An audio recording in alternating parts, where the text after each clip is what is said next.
He was suspended on a rope above a gorge more than 1,000 feet deep. Below him, the American River. Above him, a cliff face of solid granite, sheer and indifferent.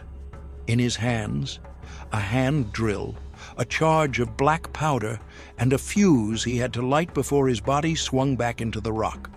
We know what he did, and we know the mountain eventually gave way, and we know that when it was over, the railroad moved forward another few feet through stone that engineers had called impossible. What does it take to build something that outlasts every record of your existence? What do you do with a life that the history books have decided not to write down? Welcome to Western Pioneer Archives. The story you are about to hear is one of the most consequential and most deliberately erased chapters in the history of the American West. Between 10,000 and 20,000 men. The historical record cannot tell us the exact number because no one thought their names worth keeping. Built the western half of the first Transcontinental Railroad through some of the most unforgiving terrain on the continent. They came from the Pearl River Delta of Guangdong Province in southern China. They drove through the granite heart of the Sierra Nevada with hand drills and black powder, and eventually experimental liquid explosives that engineers had barely learned to trust. They endured avalanches, temperature extremes that swung from desert furnace to mountain blizzard within a single week's march, and wage discrimination built into the pay ledgers from the first day they were hired. When the railroad was complete, when the Golden Spike was driven at Promontory Summit, Utah, on May 10, 1869, they were not invited to stand in the photograph. They were not mentioned in the telegraphed word that went coast to coast. The word was simply done, but they had done it. If you have watched a previous episode of this channel, thank you for coming back. If this is your first time here, consider subscribing. We produce deeply researched, primary source-grounded documentaries about the real people who built the American West, including the many people that the standard histories chose to leave out. Leave us a comment below. Whose story do you think the history books have most unfairly erased? We read everyone. Now, let us go back to the beginning. The year is 1862. The American continent is being torn in half by civil war. Soldiers are dying in Virginia and Tennessee, in Georgia and Missouri, at a rate that no one alive has ever witnessed. Entire generations of young men are being fed into battles that consume thousands of lives in single afternoons. The nation is consuming itself. And yet in Washington, a beleaguered president is also trying to hold together something else. A vision of the nation that depends on physical as well as political unity. Abraham Lincoln signs the Pacific Railroad Act in July of that year. It is one of the most consequential pieces of legislation in American history, and most of the men dying on Civil War battlefields will never know it happened. The act charters 2 railroad companies to build the first transcontinental rail line across North America. The Union Pacific will begin in Council Bluffs, Iowa, near Omaha, Nebraska, and build west across the Great Plains. The Central Pacific will begin in Sacramento, California, and build east. The 2 lines will meet somewhere in the middle of the continent. The exact location is deliberately left vague because whoever lays the most track will claim the most federal land grants and government bond payments. The federal government is paying by the mile, a flat subsistence rate for miles across easy terrain and escalating rates for the harder mountain miles. Speed translates directly into money. Every mile of track means subsidies. Every day of delay costs the investors. The incentive structure has been built to produce a race, and the men who designed it understood exactly what kind of pressure it would create. There is a larger vision behind the act. It is not simply a transportation project. The Transcontinental Railroad is imagined by Lincoln and the congressmen who support it as a physical realization of continental unity, a steel spine for the nation. California had been admitted to the Union in 1850, but the practical distance between California and the eastern United States was immense. The overland journey from Missouri to Sacramento took months, assuming you survived it. The sea voyage around Cape Horn took even longer. Typically 4 to 6 months under favorable conditions. California existed, in practical terms, almost as a separate country.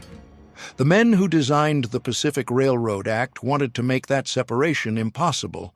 They wanted the nation to be, in physical fact, what it claimed to be on paper.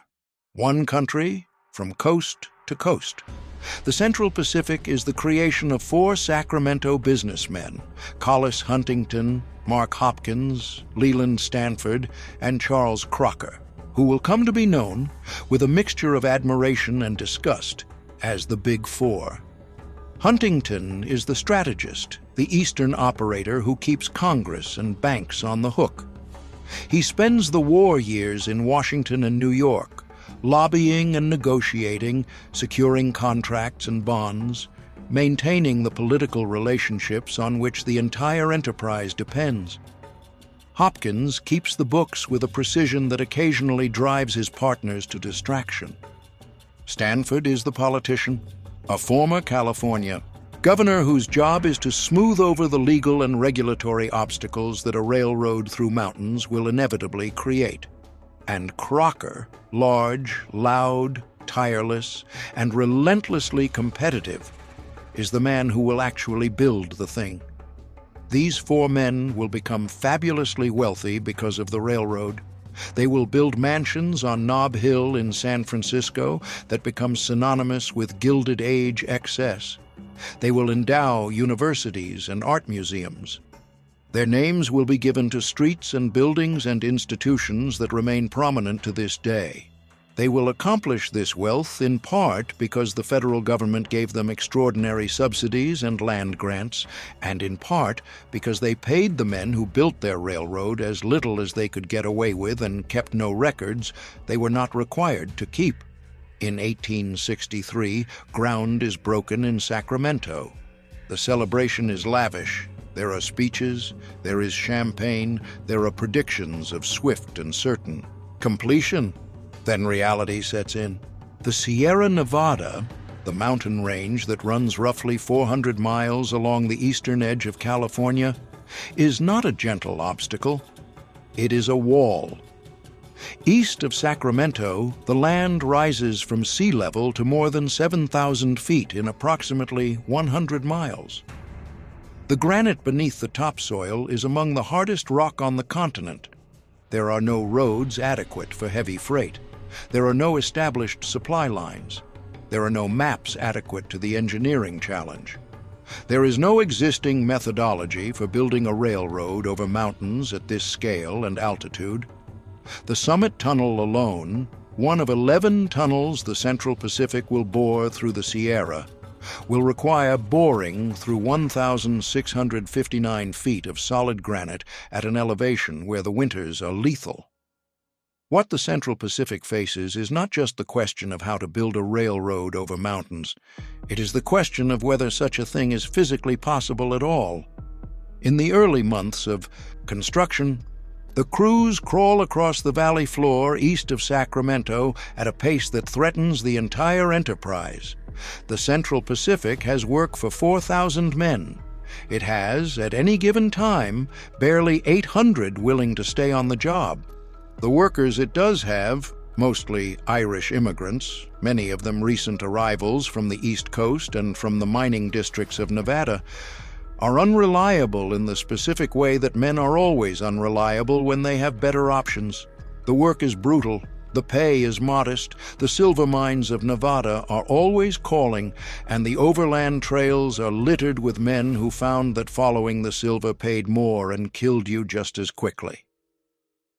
Men drift away.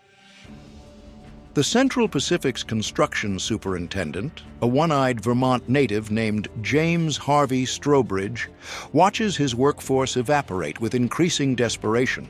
Strobridge is not a gentle man.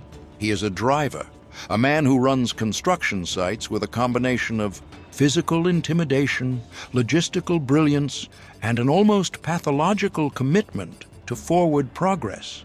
He has seen enough frontier labor to know that men who have options will exercise them, and that holding a workforce together on a project of this magnitude requires either enough money to outbid every other employer or enough control to make leaving difficult. The Central Pacific cannot afford to outbid the silver mines, so control becomes the operative strategy. Strobridge does not want to hire Chinese workers. He says so plainly when Crocker first raises the idea. He has, like most men of his era and class, a set of assumptions about what Chinese men are capable of. And those assumptions do not include dynamite, granite, or mountains. He is wrong about all of it. But in January of 1865, he is simply running out of options. Charles Crocker has a different view. He knows that Chinese men have already been building smaller railroads in California for years. The Sacramento Union reported that the California Central Railroad had used 50 Chinese workers on the Sacramento-Marysville line, and the results were impressive. He knows that approximately 42,000 young Chinese men are living in California, many of them desperate for steady work that will pay reliably. He knows that Chinese workers, by the nature of the discrimination they face in California's labor market, have fewer alternatives than Irish workers. He pushes Strobridge to try. Strobridge reluctantly agrees to take 50 men. They show up in their characteristic wide-brimmed basket hats and blue cotton blouses and floppy blue pants. They weigh, on average, 120 pounds. Strobridge looks at them and has doubts. Within weeks, those doubts are gone. Within months, they are inverted entirely. The 50 men work with a discipline and efficiency that stops Strobridge cold. They don't complain. They don't drift off to the mines. They arrive on time. They master every task. They are given grading, clearing, cutting, hauling. And they do it faster and with more precision than the crews Strobridge has been managing for months. Most remarkably to the white supervisors watching, they self-organize. They form work gangs with their own internal hierarchy, their own foremen, their own systems for distributing labor and maintaining pace. They require far less direct oversight than Irish crews. The construction moves forward. Crocker hires more. Strobridge asks for more. Within months, the Central Pacific is advertising in Sacramento for 5,000 laborers, and the advertisement produces a response almost entirely from Chinese men.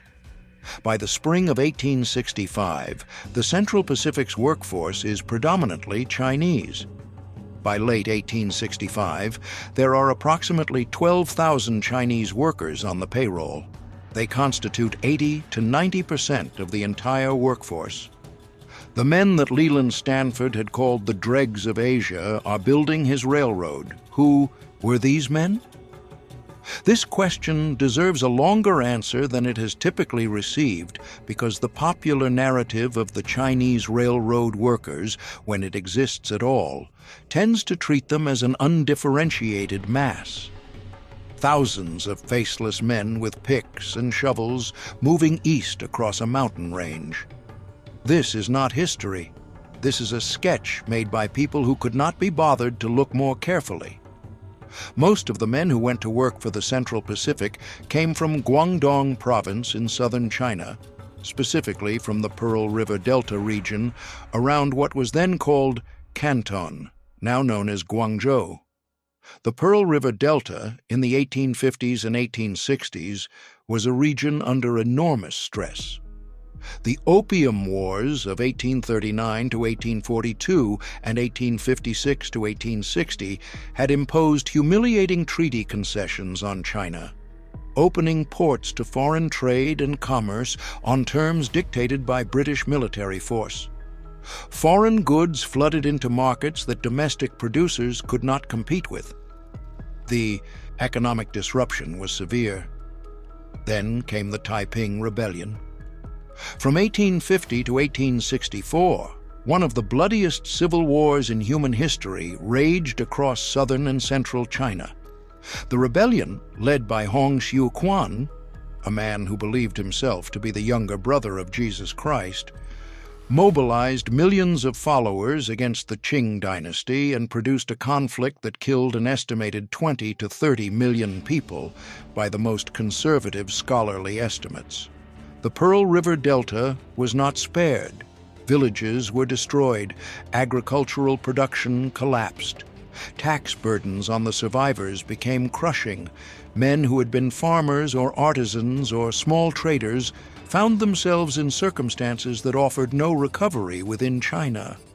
California was known, in the Pearl River Delta villages, as Gam San, Gold Mountain. The name had arrived in the early 1850s with the first reports of the California Gold Rush.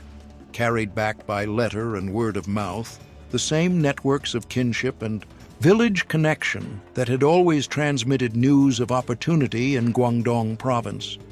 Men who had made the voyage to California and survived had sent money home. Some of them had even returned with savings that transformed their families' circumstances. The evidence was visible and compelling. The journey was possible, the wages were real, and a man who was careful and lucky could bring something home. So they came.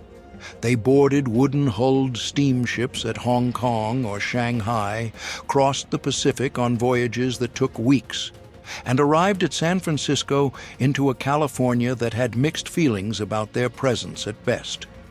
By the early 1860s, approximately 42,000 Chinese men, nearly all of them young, nearly all of them male, nearly all of them from Guangdong province, were living in California. The word they used for themselves, in the context of this migration, was a compound that translates roughly as sojourner, a person on a temporary journey, one who expects and intends to return home.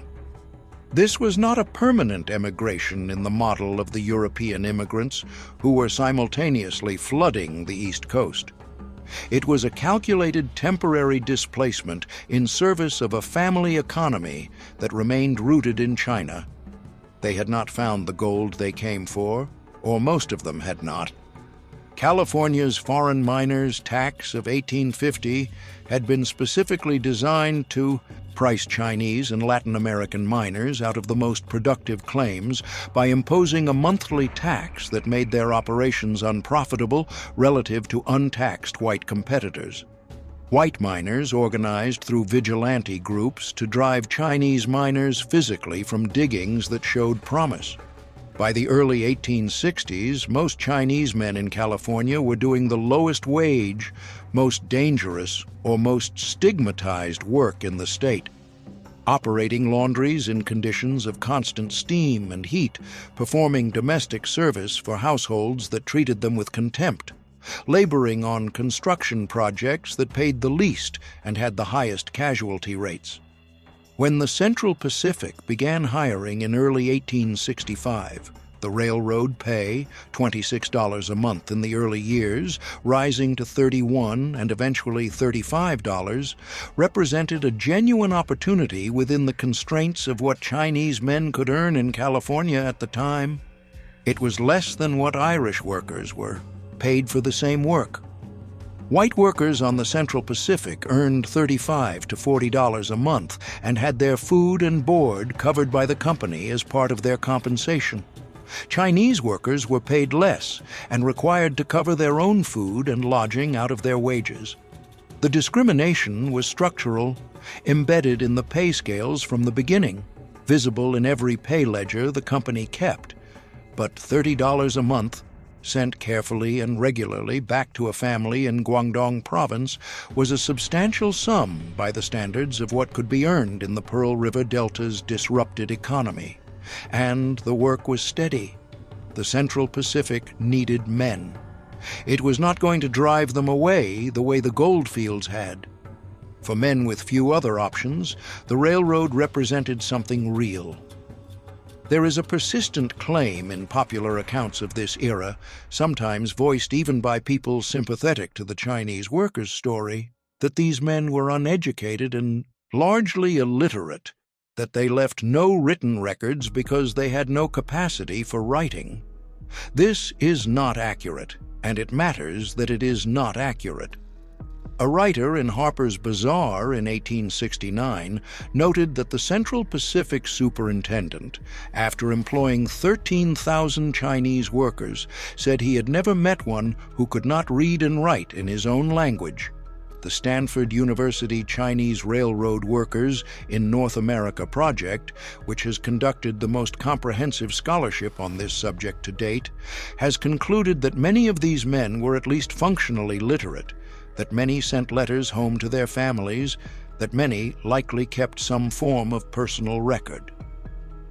A letter published in the Little Rock, Arkansas, Morning Republican in September 1869, asserted that the large number of Chinese then in the Pacific states, who all, or very nearly all, read and write, were an example to American workers of the value of literacy. The letters and diaries these men wrote did not survive because no institution on the American side thought them worth preserving. The letters that went back to China were personal family documents, not institutional records, and when the villages of the Pearl River Delta were disrupted by further conflict, and eventually by the upheavals of the 20th century, those personal archives suffered along with everything else. The silence in the historical record is not a silence that these men chose.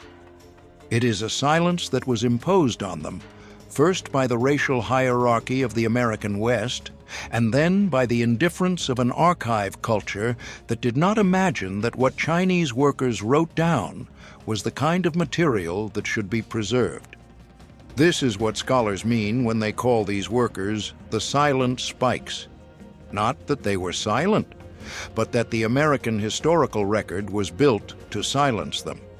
The first great test begins in the summer of 1865, and it begins at a place called Cape Horn. Cape Horn is not a tunnel. It is not, strictly speaking, a mountain. It is a promontory, a rocky bluff that juts out over the North Fork of the American River about 57 miles east of Sacramento, near what is now the town of Colfax. The name is borrowed from the treacherous maritime passage at the southern tip of South America, a name given by men who understood its implications. Cape Horn on the North Fork of the American River is not the end of the world, but from the right angle in 1865, looking at the engineering problem it presents, it might reasonably seem like it. The slope at Cape Horn is at an angle of approximately 75 degrees. The tracks need to run along the mountainside at a height of roughly 1,200 feet above the river below. There is no ledge. There is no foothold. There is nowhere to stand and swing a pick or drill a hole. The granite cliff face falls away beneath anyone who ventures onto it. If you slip, you die. The engineers look at Cape Horn and calculate that cutting a roadbed along that cliff face will require months of work, possibly 6 months. The route is unavoidable. The terrain allows no reasonable alternative, and the engineers are resigned to the time it will cost. The Chinese crews look at Cape Horn and, according to accounts that have been passed down through the decades since the work was done, devise a solution that their supervisors had not considered. They weave baskets, large, sturdy wicker baskets of a kind familiar from the construction and agricultural traditions of southern China, and suspend them on ropes lowered from the cliff top. A worker climbs into a basket. The basket is lowered down the cliff face to the working position. The worker, swinging over the gorge 1,000 feet above the river, chisels a hole in the granite with hand tools, packs it with black powder, inserts a fuse. He lights the fuse. The crew above hauls the basket up as fast as they can pull rope. If they are fast, enough. The man is above the blast radius when the powder ignites. If they are not, he is not. Whether these were literally woven baskets or a variant of a suspended platform is a question that historians at the Stanford Chinese Railroad Workers Project have examined carefully. The evidence suggests that some form of suspended work apparatus was used at Cape Horn and at similar locations, and that Chinese workers applied methods familiar from their own construction traditions to a problem that American engineering practice had not previously encountered in this form. The story carries the weight of genuine historical plausibility. Whether every detail is precisely accurate is something the record cannot fully confirm. What is certain is the result. The roadbed at Cape Horn is completed in the spring of 1866, earlier than the engineers had projected. A journalist who visits the site writes that the rugged mountains look like stupendous anthills, swarming with men shoveling, wheeling, carting, drilling, and blasting rocks and earth. The roadbed is precise. The grade is true. The railroad moves forward. And then the Central Pacific turns east and faces something significantly more formidable than Cape Horn: the Summit Tunnel. In August of 1865, the Central Pacific begins work on what will become the defining engineering challenge of the entire Transcontinental project: the Summit Tunnel, designated Tunnel Number 6, at Donner Pass in the High Sierra Nevada. Donner Pass. The name arrives already saturated with meaning.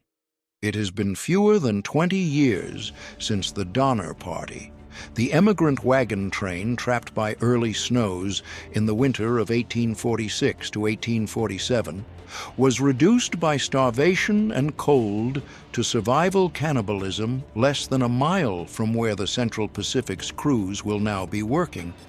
The mountain does not care about human plans. The mountain does not negotiate. The mountain imposes its conditions and waits. The Summit Tunnel must be bored through solid granite at an elevation of more than 7,000 feet above sea level. The tunnel will run for 1,659 feet, just over a third of a mile. When it is complete, it will be the highest elevation railroad tunnel in the world. The granite at Donner Summit is not ordinary rock. It is the compressed product of millions of years of geological pressure, ancient, dense, almost indifferent to the efforts of men with hand tools and black powder. The scale of the problem becomes apparent from the first days of work. A three-man crew works a hand drill, one man holding the drill against the rock face, two men alternating blows with 8-pound sledgehammers, and creates a hole 4 inches deep in 8 hours of continuous effort. Into that hole goes a measured charge of black powder, then packing of clay and sand compressed tightly to direct the force of the explosion into the rock rather than back out the drill hole. Then a fuse. The crew lights the fuse, runs clear, the powder ignites, and the explosion advances the tunnel face by, on a good day, approximately 14 inches. 14 inches. In 24 hours of continuous rotating operations, the best these methods can achieve is 14 to 18 inches of forward progress through solid granite. The arithmetic is brutal. At 14 inches per day, boring 1,659 feet would take more than 2 years. The Central Pacific cannot afford 2 years. The congressional deadline is pressing. The Union Pacific is building west from Omaha, laying track across the flat terrain of the Great Plains at a pace that the Central Pacific cannot match in the mountains. Every month the Central Pacific spends in the Sierra is a month the Union Pacific is moving west through easier terrain, claiming more land and more subsidy miles. The race is real. The stakes are financial and existential for the enterprise. The solution to the arithmetic is to attack the tunnel from multiple directions simultaneously. The Chinese crews assault the Summit Tunnel from both the east and west portals at once. Then, to create additional faces, they lower workers down a vertical shaft bored from the mountain surface into the planned center point of the tunnel, creating, in effect, two additional tunnel faces working outward from the middle.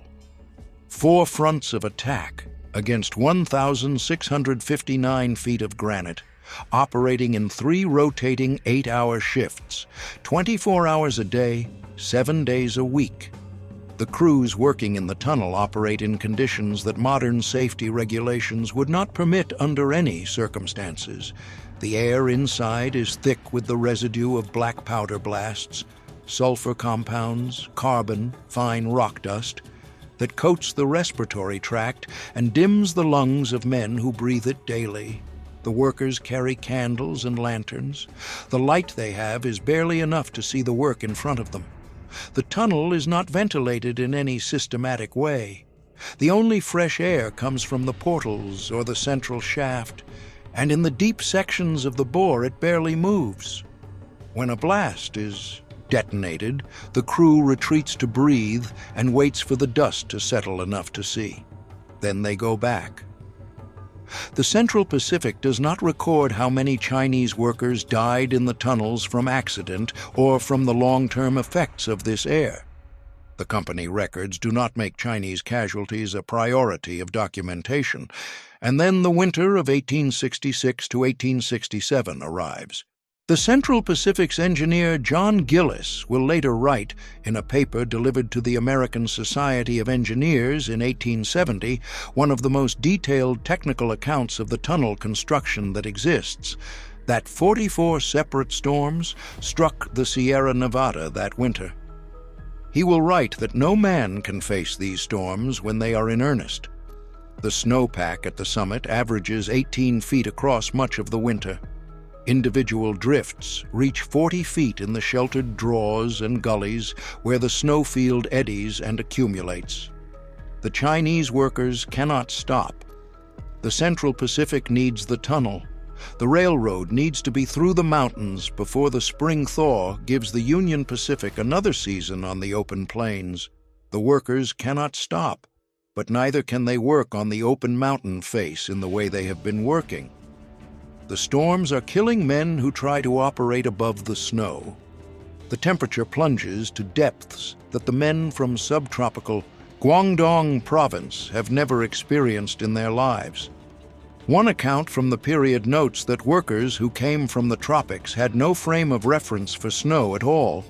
They encountered it for the first time at Donner Summit in the winter, in conditions where it was trying to kill them. So they go underground. Not just underground in the tunnel, underground through the snow itself. The 12,000 men stationed at Donner Summit during the winter of 1866 to 1867 build an entire subterranean civilization.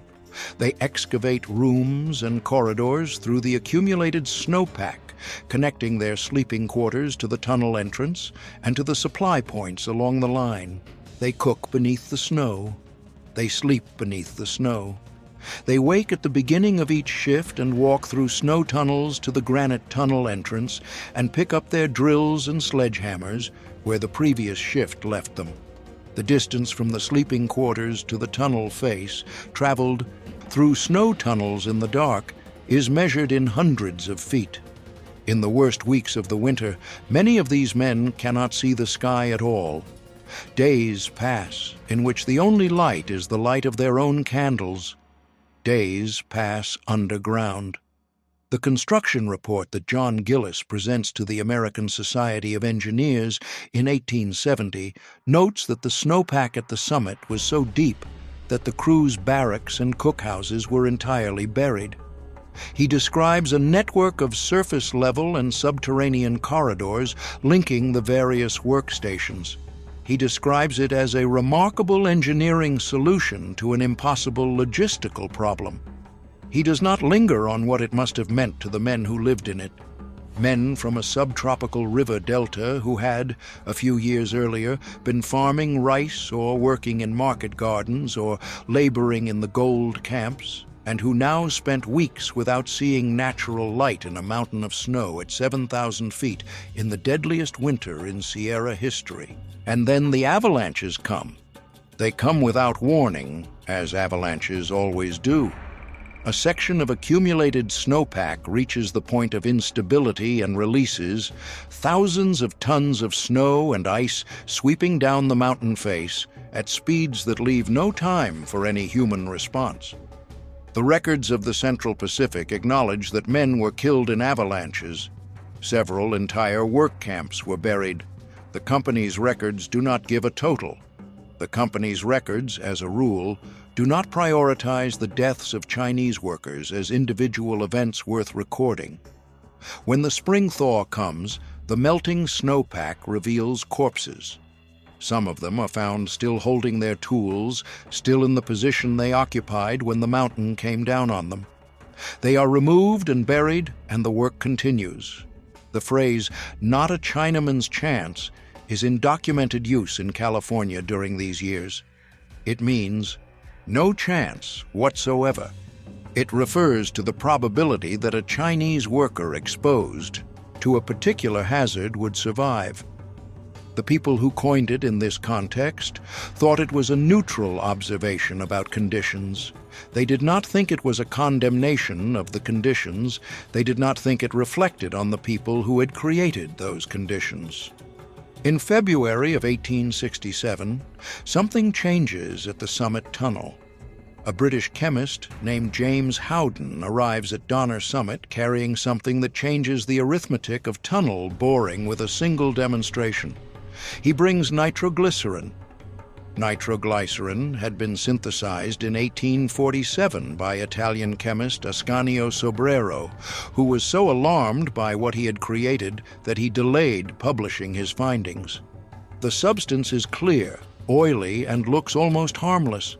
It is approximately 13 times more powerful than black powder by equivalent volume, and it has a deeply unsettling reputation. It explodes at unexpected moments, from heat or shock, or simple mechanical disturbance, in ways that no one has yet learned reliably to predict or control. In April of 1866, a case of nitroglycerin shipped from Hamburg, Germany to San Francisco by Wells Fargo exploded in the company's office on the waterfront, killing 8 people, destroying the building, and causing $250,000 in damage to the surrounding commercial district. The San Francisco Chronicle covers the disaster in harrowing detail. The public's relationship with nitroglycerin is, at this point, one of extreme fear. Charles Crocker understands the risk and is unwilling to transport nitroglycerin from elsewhere to the summit. He approves its use under a single condition: it is to be manufactured fresh each morning at the worksite by Howden himself, used during the same day's shift, and never stockpiled. Each morning, Howden mixes a batch from its chemical components. Each evening, what was not used is gone. There is no stored inventory that can be disturbed by a falling tool or an unexpected tremor. The results are immediate and dramatic. Nitroglycerin allows for significantly shallower drill holes, perhaps 18 inches rather than the 4 inches required for black powder, because its explosive force radiates in all directions rather than following the line of least resistance. A charge of nitroglycerin in an 18-inch hole does the work that black powder in a 4-inch hole cannot. The advance rate through the granite goes from 14 to 18 inches per 24-hour period to 22 inches. Over 2,000 blasts are detonated at the Summit Tunnel in less than 2 months, without a single accident from the explosive itself. The tunnel begins to yield.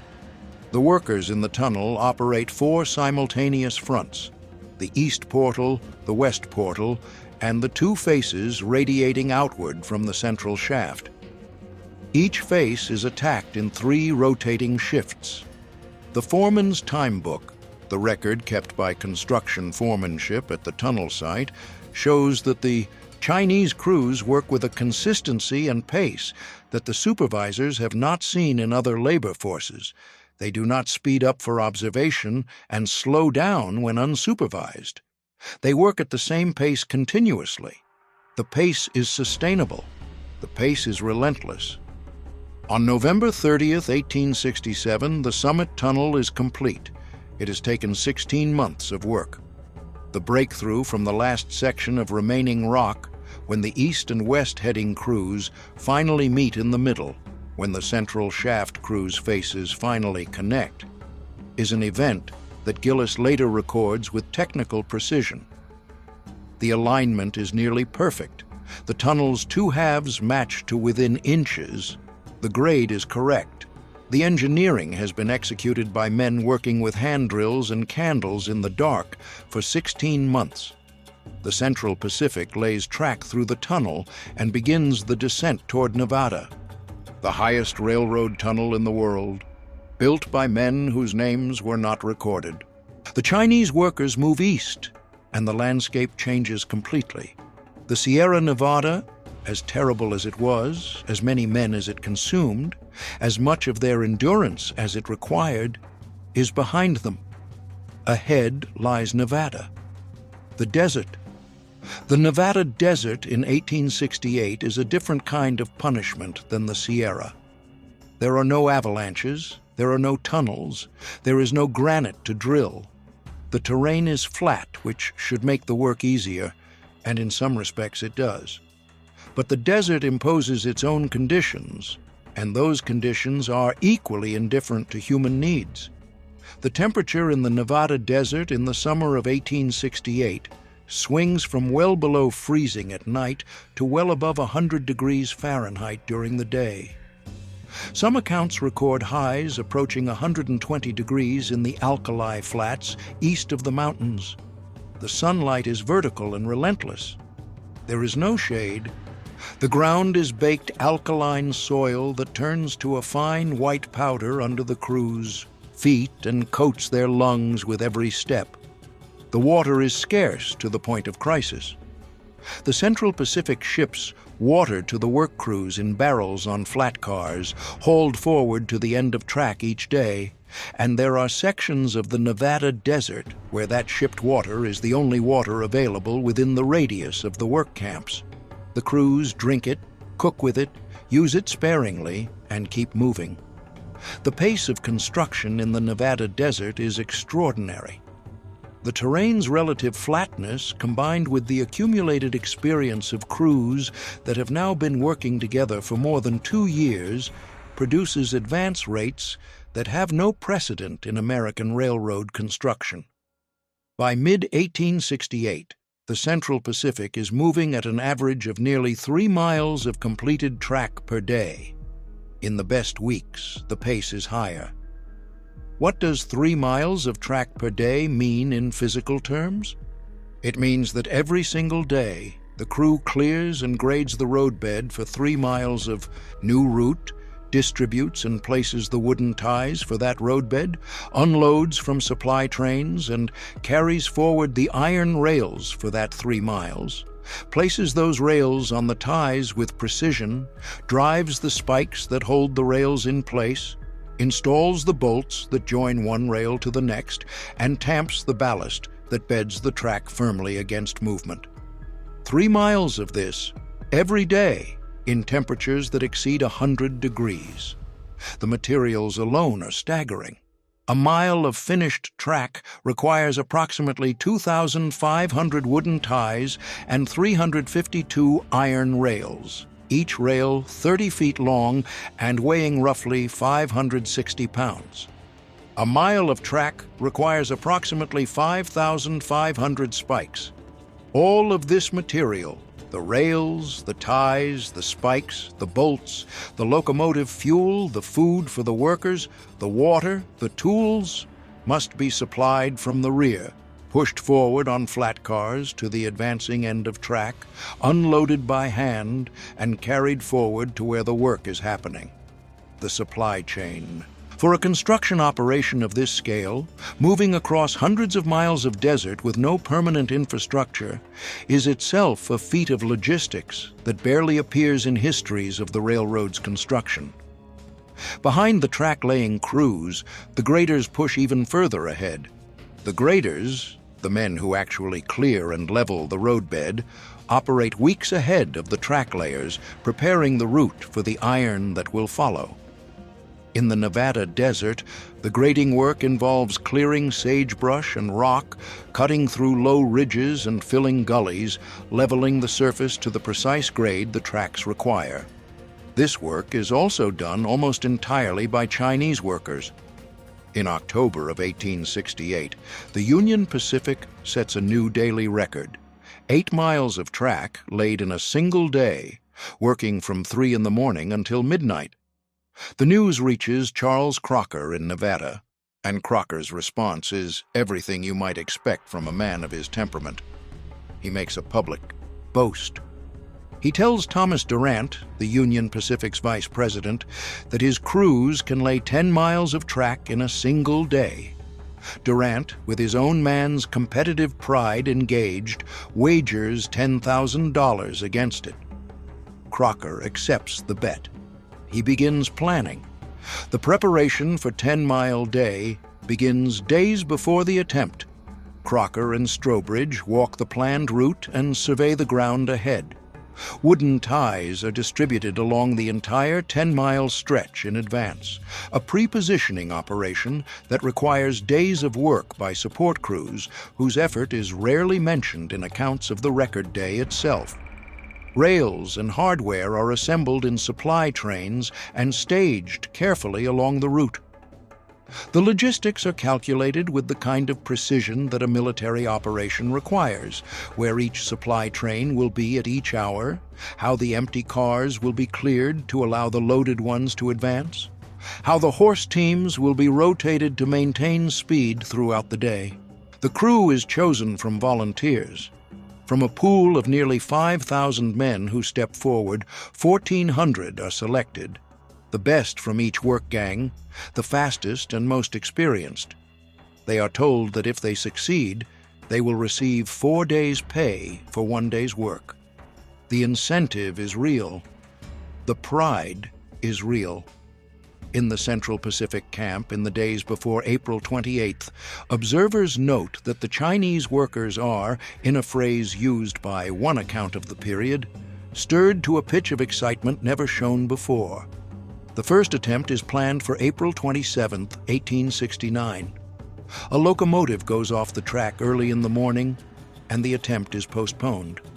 On April 28th at 5 in the morning, some accounts say 7, the crews begin. What follows in the next 12 hours is the most precisely orchestrated piece of physical labor in American construction history to that point, and it has never been surpassed in the century and a half since. The mechanics of 10-mile day require careful description because the phrase, "they laid 10 miles of track," does not begin to capture what actually happened. Horse teams drag specially loaded flat cars to the end of the existing track. Each car carries 16 rails, 8 pairs. When a loaded car reaches the end of the line, a relay team strips it of its rails in practiced seconds and sends it back. The empty cars are pushed aside to a parallel siding so the next loaded car can advance immediately without waiting. The loading and unloading operation is so carefully timed that the supply trains move forward continuously, never backed up, never waiting. The rail handlers, the men physically placing the iron, work in a crew of 8, 4 on each side of the track. They lift a 30-foot rail weighing 560 pounds, carry it forward at a run to its position, lay it down precisely on the waiting ties, step back. The process takes seconds. Behind them, the spike gang follows, driving the iron spikes with heavy sledges. 3 blows per spike, each blow landing exactly on center, the sledge coming down in rhythm. Behind the spike gang comes the bolt crew, tightening the fish plates that connect the end of one rail to the beginning of the next. Behind the bolt crew, the tamping crew packs ballast, crushed rock, under the ties to bed the track firmly against movement. And behind and ahead of all of them, Chinese workers are clearing, grading, and fine preparing the surface for the track layers moving behind them. The graders on 10 Mile Day are working just minutes ahead of the rail layers, finishing the last preparation of the surface at precisely the pace needed to keep the track gang supplied with workable ground.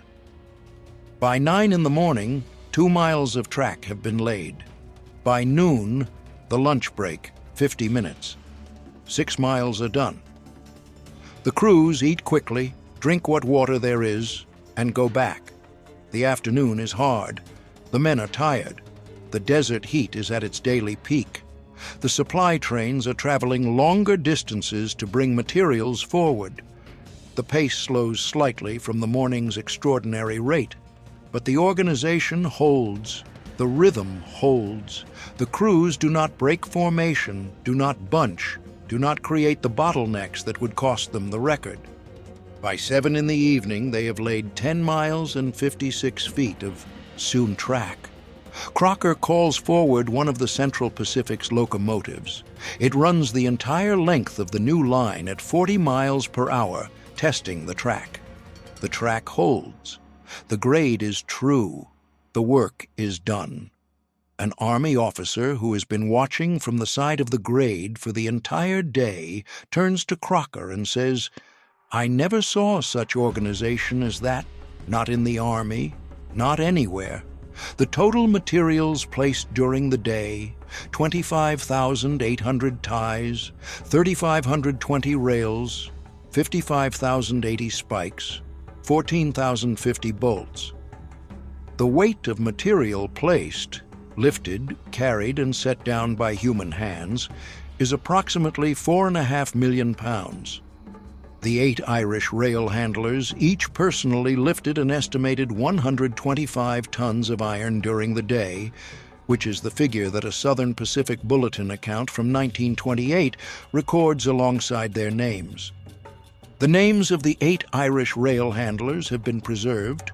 They rode in a wagon in the Sacramento Railroad celebration a few days later and were showered with flowers. The names of the several thousand Chinese workers who made those 8 men's record possible have not been preserved in the same way. The record from 10 Mile Day has stood for more than 150 years. It has never been matched. 12 days later, the Transcontinental Railroad is complete. Before 10 Mile Day, before the Nevada desert, before the descent from the Sierra, there was the strike. And the strike matters in ways that the popular telling of the Transcontinental Railroad's construction has almost entirely failed to acknowledge. It needs to be understood in its full context, because the 1867 Chinese railroad workers' strike is not a footnote. It is one of the most significant labor actions in 19th century American history. And it was staged by men who, according to the prevailing assumptions of the era, were supposed to be too docile, too deferential, too unfamiliar with American customs to do anything of the kind. The grievances have been building since the beginning. The structural discrimination in the Central Pacific's pay scale is documented in the company's own records. Chinese workers earn $31 to $35 a month, from which they are expected to pay for their own food, typically purchased through Chinese camp cooks and suppliers who maintain camp kitchens for the workers and for their own lodging. White workers doing equivalent work earn $35 to $40 a month and receive food and lodging provided by the company at no charge to themselves. By the most conservative arithmetic, Chinese workers cost the Central Pacific between 1/2 and 2/3 of what equivalent white workers cost. The savings are enormous. The company banks them. Beyond the pay differential, the Chinese workers face conditions that their white counterparts do not. Foremen have the documented right, or at least the documented practice, of physically disciplining Chinese workers and of preventing workers from leaving the job to seek employment elsewhere.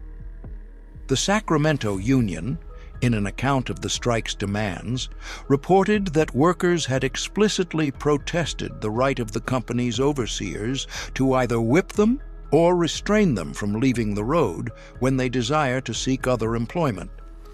The conditions described in that report are not those of free labor in any meaningful sense.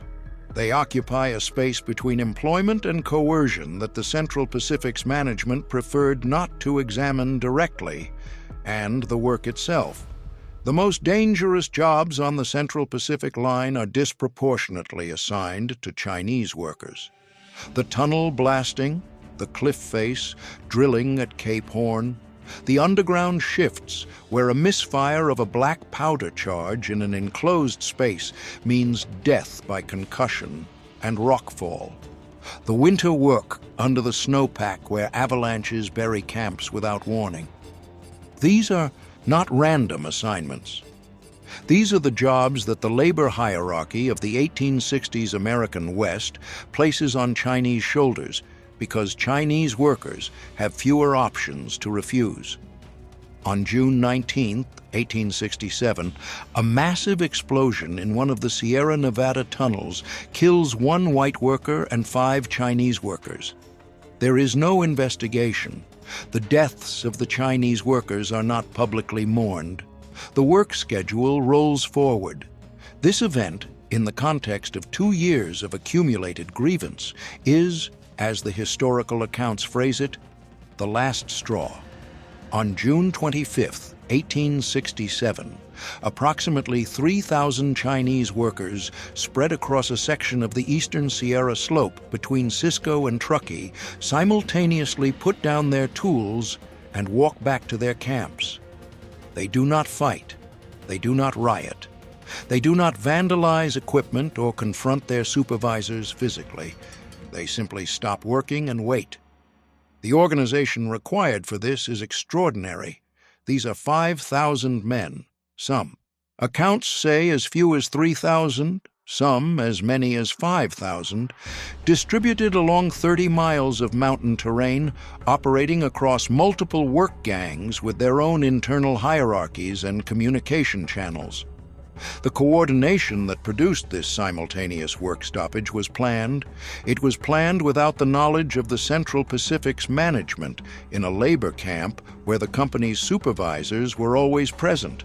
The planners communicated in Cantonese, in dialect variations that the company's English-speaking supervisors could not follow, across distances that required messenger networks.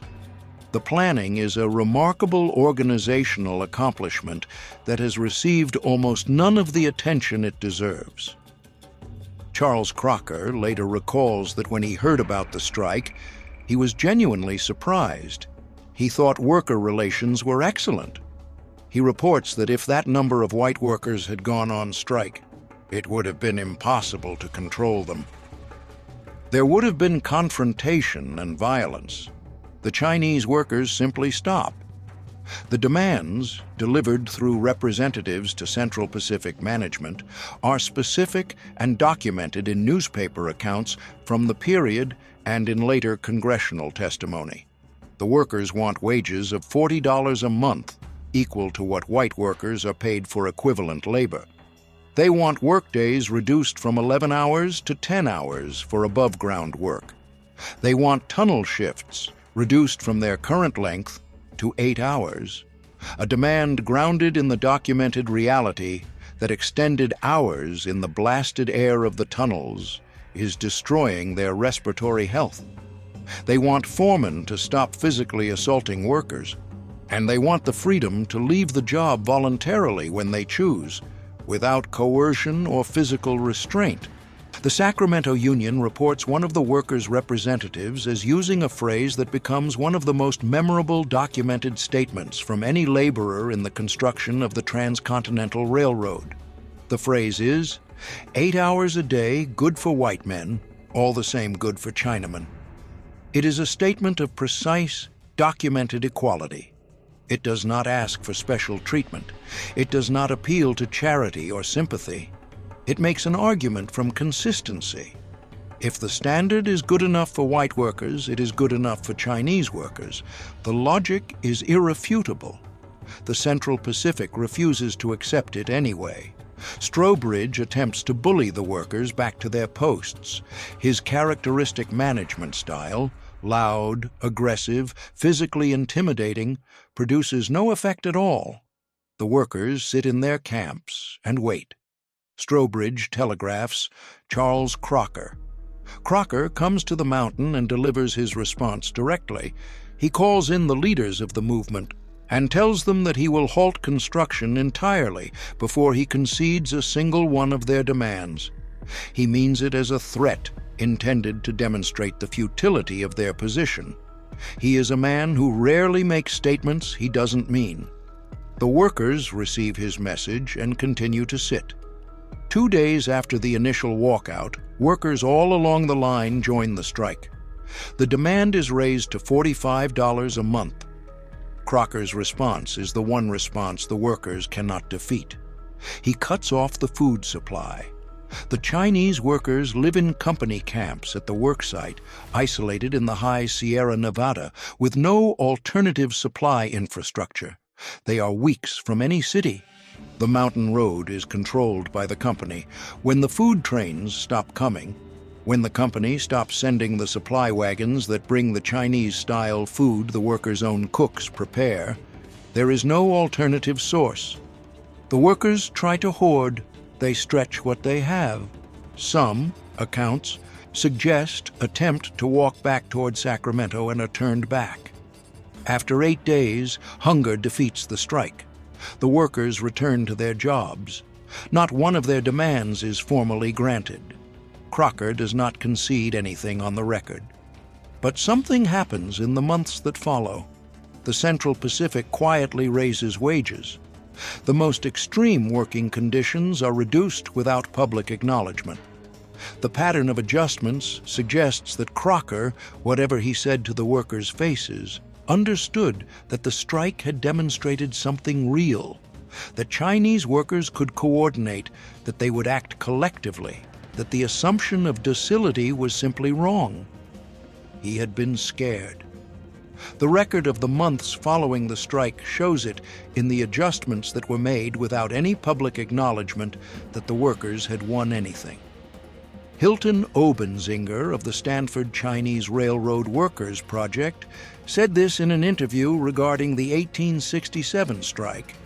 This project, the railroad through the mountains, was the largest engineering project in the country at the time, and this work stoppage was the largest labor action in the country at that time, the largest labor action in American history at the time it happened, staged by men who the prevailing narrative of the era described as passive, deferential, and incapable of self-organization. The history books, for most of the century and a half since, ignored it almost entirely. There is one more detail about the strike worth preserving. When Crocker and his partners discussed how to prevent a future work action, E.B. Crocker, Charles's brother, wrote a letter to their colleague Collis Huntington. He wrote about the Chinese workers. The truth is, they are getting smart. He meant it as a management problem requiring a solution. He was also recording a truth he apparently found inconvenient, that the men he had assumed were simply compliant labor units were thinking, calculating, and acting in their own interest. The letter is a small window into the gap between what the Central Pacific's management said about its Chinese workers in public and what they understood about them in private. On May 10, 1869, at Promontory Summit in Utah Territory, several hundred people gather at the meeting point of the Central Pacific and Union Pacific tracks. There are dignitaries. There are photographers with large format cameras mounted on tripods. There are journalists with telegraph access filing accounts to newsrooms in San Francisco and New York. The two locomotives, the Jupiter from the Central Pacific and number 119 from the Union Pacific, face each other across a few feet of unfinished track. 8 Chinese men in new blue jackets step forward and lay the last pair of rails into position. This detail is in the historical record. The final rail placement, the physical act of completing the Transcontinental Railroad, is performed by Chinese workers. Leland. Stanford is handed a silver maul. The last tie is a polished piece of California laurel wood. Into it have been placed 4 ceremonial spikes, 2 of gold, 1 of silver, 1 of a silver-gold alloy. Stanford swings the silver maul at the golden spike. He misses. The telegraph operator, interpreting the swing as contact, transmits the signal anyway. The word goes out across the country. Done. Church bells ring in cities from Boston to San Francisco. Cannons fire on the Washington Mall. The signal reaches the National Telegraph Network within seconds, making this the first news event in American history to be communicated nationally in real time. The Transcontinental Railroad's completion is the first modern media event, the first time the nation experiences a single moment simultaneously, together, through the medium of the telegraph. The famous photograph is taken. 2 locomotives face each other across a short gap of track. Groups of men in good clothes and work clothes press, together in the center, raising bottles, shaking hands. The photograph is reproduced in newspapers, in textbooks, in histories of the American West for the next 150 years. There are no Chinese workers in the photograph. The 8 men in blue jackets who laid the final rail are not there. The 12,000 men who drove through the Sierra Nevada are not there. The men who hung above 1,000-foot gorges and drilled powder charges into granite cliff faces are not there. The men who built snow tunnels through 40-foot drifts to reach their workstations in the dark are not there. The men who staged the largest labor action in American history in June of 1867 and then returned to their drills in the same mountains are not there. The men who laid 10 miles and 56 feet of iron in 12 hours 12 days ago are not there. They are not invited to stand in the photograph that becomes the image of what they built. Charles Crocker's brother, E.B. Crocker, gives a speech in Sacramento a few days later at that city's celebration of the railroad's completion. He says, "I wish to call to your minds that the early completion of this railroad we have built has been in large measure due to that poor, despised class of laborers called the Chinese, to the fidelity and industry they have shown. It is a tribute. It is also an inadvertent record of the contempt that shaped their exclusion. Poor, despised." He uses these words as descriptors, as explanations for an absence he does not find remarkable. He is giving a speech in praise of men he helped exclude. He does not appear to notice the tension. In the wider press coverage of the completion ceremony, the Chinese workers receive similar half-acknowledgments from some of the journalists and officials present, accompanied by the same failure to imagine that their exclusion from the celebration was a problem worth naming. The country is united by rail. The golden spike has been driven. The heroes of the enterprise are the Big Four and their engineers and their Irish track gangs. The men who built 690 miles of the most technically demanding railroad construction in the project's history are a supporting note, briefly mentioned, quickly passed over. The golden spike itself is never driven into the actual track. It is ceremonial, displayed, photographed, driven symbolically, and removed. The real spikes, iron, anonymous, unremarkable, are already in the ground. They were put there by Chinese hands. They are in the ground today. They are the silent spikes. The railroad is complete. Now what?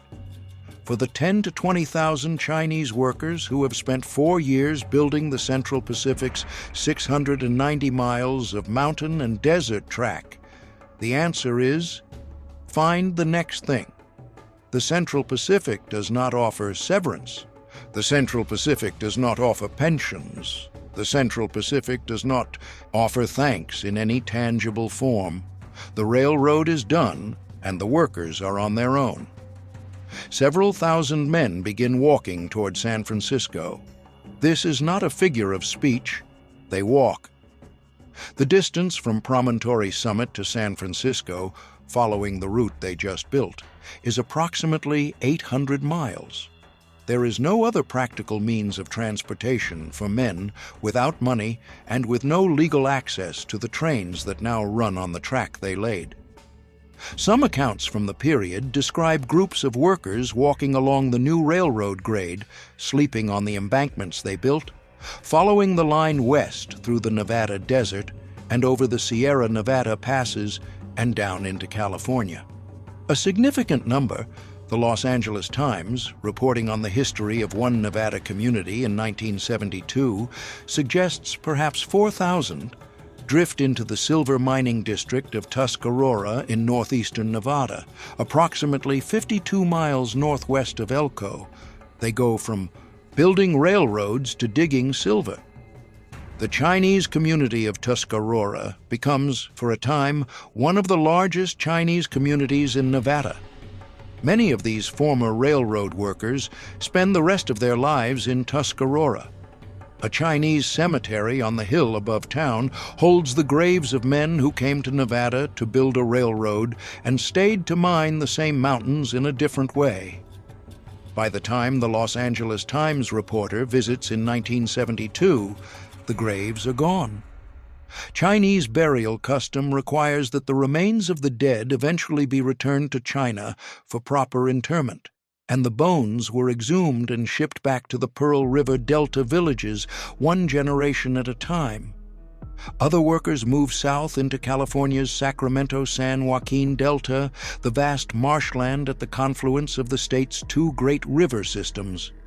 The Delta is rich agricultural land, or could be if it were drained and cultivated. The work required to reclaim it involves exactly the skills these men spent the last 4 years developing: earth moving, drainage engineering, levee construction, the management of large-scale ground modification in difficult terrain. Chinese railroad workers become the primary labor force for reclaiming the Sacramento Delta in the 1870s and 1880s. Their work transforms roughly 500,000 acres of marsh and swampland into the agricultural land that feeds California and the nation for generations. This contribution is also largely absent from popular histories of California agriculture. Many return to China. They go home to Guangdong province with their savings, those who were not cheated or robbed along the way, to families who have been waiting years for money and for the men themselves. The Central Pacific makes one arrangement that reflects something about the bones they left behind in the Sierra Nevada. Chinese burial customs require that the dead be interred in the soil of their ancestral homeland. The Central Pacific ships the remains of dead Chinese workers back to China in wooden boxes. Estimates suggest that the bones of more than 1,200 men make this voyage. Most of the boxes contain no name. The records that might have identified who was in which box were not kept. Some workers stay in the American West and build lives in the country they helped construct. They open laundries and restaurants. They become agricultural laborers. They work in the cigar factories of San Francisco. They work in the woolen mills. They build communities in the cities and in the smaller towns of California, Nevada, and Utah. The Chinatowns of San Francisco and Sacramento and other western cities take their contemporary form partly from the men who came west to build a railroad and then had no easy way to go home. And they face, in the years after 1869, a wave of hostility and legislated exclusion that makes the discrimination of the railroad era look, in retrospect, like a prelude. The hostility does not arrive all at once. It builds through the 1870s as Chinese workers, now freed from the specific geographic isolation of the railroad construction camps, spread into industries across California and the Pacific West: cigar manufacturing, shoemaking, woolen goods, domestic service, agriculture. Wherever Chinese workers are employed, they work for wages that undercut the wages white workers have established, partly because they have fewer options and fewer legal protections, and partly because the discrimination they face in the general labor market means they are competing for a narrower set of available jobs. The result is the classic mechanics of a race to the bottom in a segmented labor market. Chinese workers are used by employers to discipline white workers, and white workers respond with escalating demands for Chinese exclusion. The political organization of anti-Chinese sentiment in California accelerates through the mid-1870s. In San Francisco, Dennis Kearney builds the Working Men's Party on an explicitly anti-Chinese platform. The party's rallying cry, "The Chinese must go," is repeated at mass meetings on the sandlots of San Francisco, at political rallies, in newspapers that amplify and inflame the sentiment. The Working Men's Party elects officials. It shapes the California Constitution of 1879, which includes provisions specifically targeting Chinese residents. The political machinery of anti-Chinese sentiment is real, organized, and effective. The violence is not metaphorical and not isolated. In Truckee, California, the town at the base of Donner Summit, the town that Chinese workers lived beside for the years of the Summit Tunnel's construction, a campaign of economic strangulation begins in the early 1880s. The architect of what becomes known as the Truckee Method is a local newspaper editor named Charles McGlashan. His strategy is boycott and harassment. White residents are pressured not to do business with Chinese merchants, and businesses that employ Chinese workers are subjected to organized consumer boycotts. No business can survive without white customers. The Chinese-owned businesses fail first. Then the employers of Chinese workers face sufficient economic pressure to let them go. The method is, by its own standards, effective. By the early 1890s, Truckee's Chinese community has been dispersed. Other communities use methods that dispense with the economic subtlety. In Tacoma, Washington, in 1885, local political leaders, including the mayor, organize a march through the Chinese district. The Chinese residents are forcibly escorted to a train and removed. Tacoma's Chinatown is demolished. It is called by its architects the Tacoma Method. It is copied across the Pacific Northwest. And in Rock Springs, Wyoming Territory, on September 2, 1885, there is no method at all. There is only a mob. Rock Springs sits on the main line of the Union Pacific Railroad in southwestern Wyoming. After the Transcontinental Railroad's completion in 1869, many Chinese workers drifted into Wyoming to work in the Union Pacific's coal mines, the same mines that fed the coal-burning locomotives of the railroad they had built. By 1885, approximately 600 Chinese miners are working in the mines at Rock Springs alongside a larger population of white miners organized through the Knights of Labor. The background to the massacre is a labor dispute about who gets to work a rich coal vein, a dispute in which the Union Pacific's management has been using Chinese workers to undercut the wages of white workers and to break strikes. The white miners' resentment of the Chinese workers is, in part, a misdirected response to the policies of the company they actually work for. But the misdirection is effective. On the morning of September 2, 1885, a mob of at least 100 white men and women carrying rifles, shotguns, pistols, axes, and knives surrounds the Chinese neighborhood of Rock Springs and attacks. The attack lasts hours. 28 Chinese men are killed. Dozens more are wounded. Approximately 70 wooden houses are burned to the ground. The survivors, roughly 500 people, flee into the desert. They walk for miles before being picked up and loaded into boxcars. When the boxcar doors open, they find they have been brought back to Rock Springs. back to the ruins and the bodies and the smoking ash of what had been their homes. The Union Pacific expects them to bury their dead and go back to work. 22 white men are arrested. None are prosecuted. No witnesses will testify. President Grover Cleveland expresses regret in his December 1885 State of the Union address. Congress does nothing. The federal law is the Chinese Exclusion Act, signed by President Chester A. Arthur on May 6, 1882.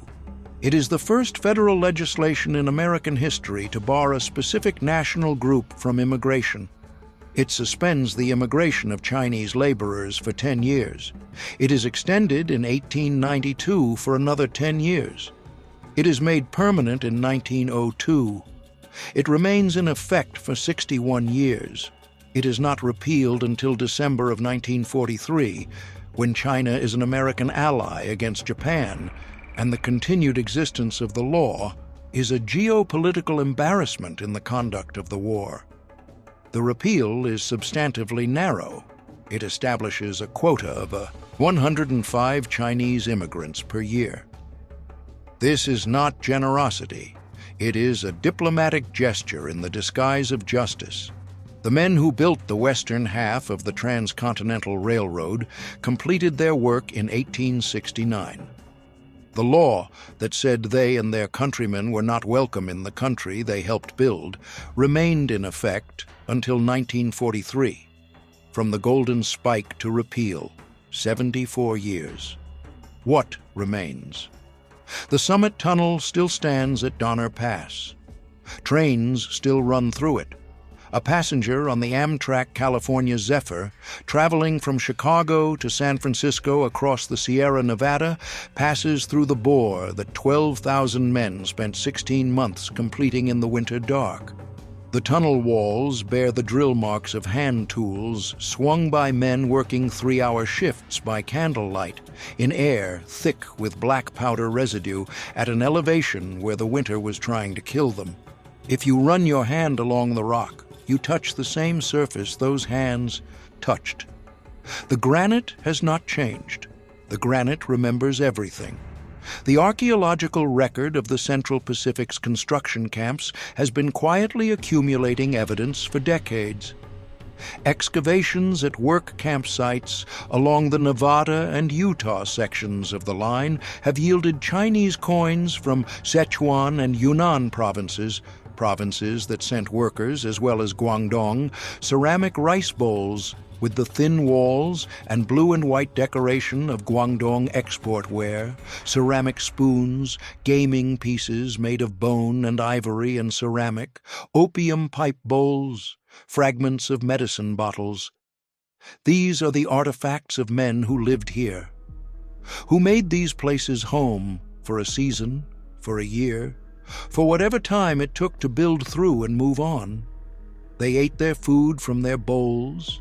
They played games in the evenings. They carried their small recreations and their small rituals across the Pacific and into the desert. At Promontory Summit in the mountains of northern Utah, a granite monument was added to the Golden Spike National Historical Park in 2014. It honors the Chinese railroad workers. Its inscription reads, "The Central Pacific Railroad was built largely by Chinese workers who with great skill and courage overcame enormous dangers and adversities to complete this achievement." The spike was driven in 1869. The monument was placed in 2014. That is 145 years between the accomplishment and the acknowledgement. The Stanford University Chinese Railroad Workers in North America project, co-founded by historians Gordon H. Chang and Shelley Fisher Fishkin, has spent more than a decade attempting to recover what the documentary record left out. Over 100 scholars across disciplines from history and archaeology to genetics and Chinese language research have assembled the most comprehensive account yet of who these workers were, where they came from, and what became of them. The project has established that many workers were from Specific villages in the Pearl River Delta that can be identified through family records and clan genealogies preserved in China. It has identified a handful of individual workers by name from Central Pacific pay ledgers and administrative records, among them Ah Hop, Toi Ji, Charlie Dan, and Li Wong Sang, men who appear in the fragmentary official record as more than simply the collective noun Chinese labor. The project has also established something important about the bones that were shipped back to China. The Central Pacific, whatever its failures in documenting the lives of its Chinese workers, made some effort to return their remains. Over 1,200 sets of remains were shipped across the Pacific to villages in Guangdong province. The bones arrived. Some were buried in ancestral graves, some were placed in clan ancestral halls. These burials represent a chain of physical connection between the Sierra Nevada and the Pearl River Delta that has never been fully broken, a material link between the place where men died and the place their families tried to bring them home. In the Pearl River Delta villages that sent the most workers to California, the memory of Gam San, Gold Mountain, persists in family oral traditions and in the architecture of buildings that were constructed with the money sent back from the American railroad camps. Some villages have structures built in the late 1860s and 1870s that bear the unmistakable influence of Western construction styles. A mixture of Guangdong vernacular with elements imported from California by men who had worked in American camps long enough to absorb something of American building practice. The buildings are evidence. They stand in Guangdong province as physical documentation of the money that built the American West and the men who earned it. In 2012, the California State Legislature passed a formal resolution expressing regret for the state's historical treatment of Chinese Americans, specifically naming the Chinese railroad workers and the discrimination and violence they faced after the railroad's completion. In the same year, the United States House of Representatives passed a non-binding resolution expressing regret for the Chinese Exclusion Act. The resolution creates no legal obligations, it establishes no remedies, it expresses regret. In Truckee, California, the town where Chinese workers lived for years during the construction of the Summit Tunnel, the town where the Truckee method was pioneered to drive those same workers out a decade and a half later, there is now a monument to the Chinese railroad workers near the downtown. It was dedicated in 2019 on the 150th anniversary of the railroad's completion.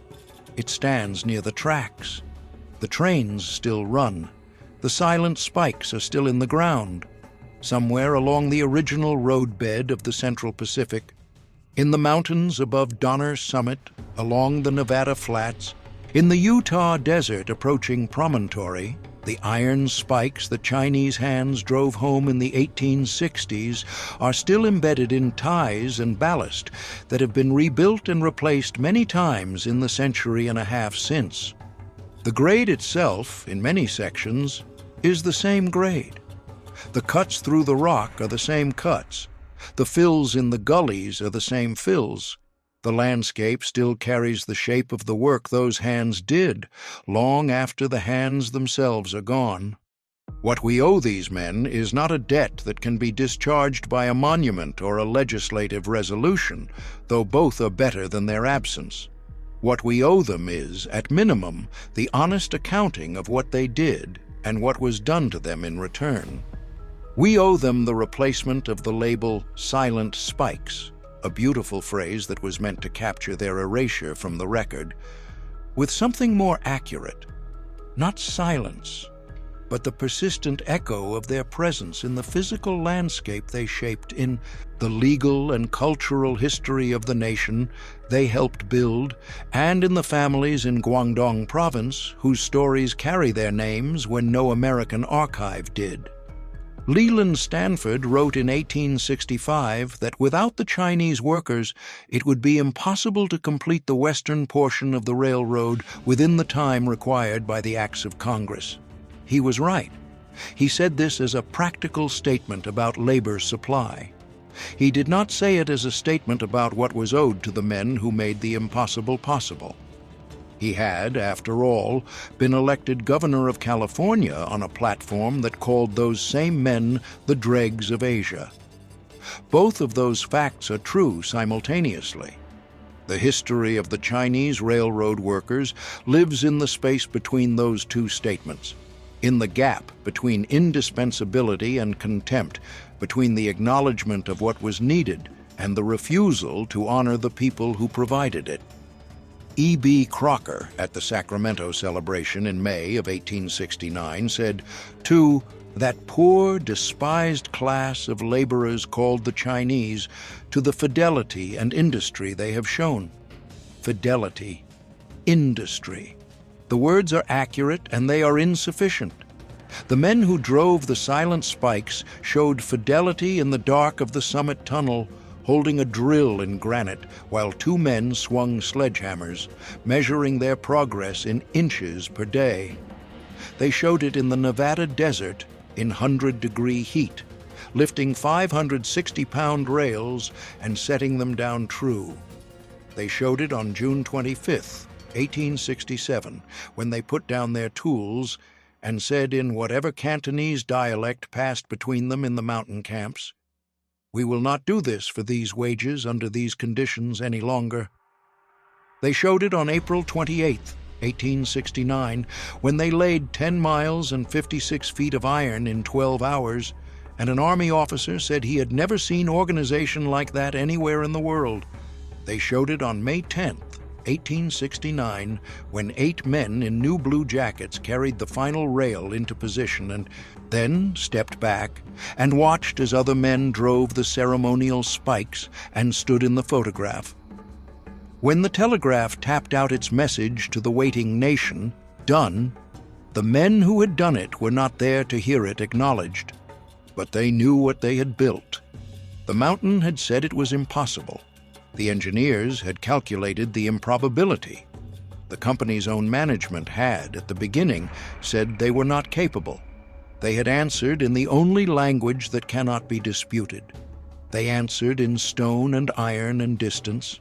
They answered in 690 miles of track laid through terrain that the American frontier had no existing method to conquer. They answered in a tunnel bored through the hardest granite on the continent. They answered in a record that stands 155 years later. The spike was driven. The work was done. Their names should be in the history. We are still learning what those names were. If this story moved you, please leave a like so others can find it. Thank you for spending time with Western Pioneer Archives.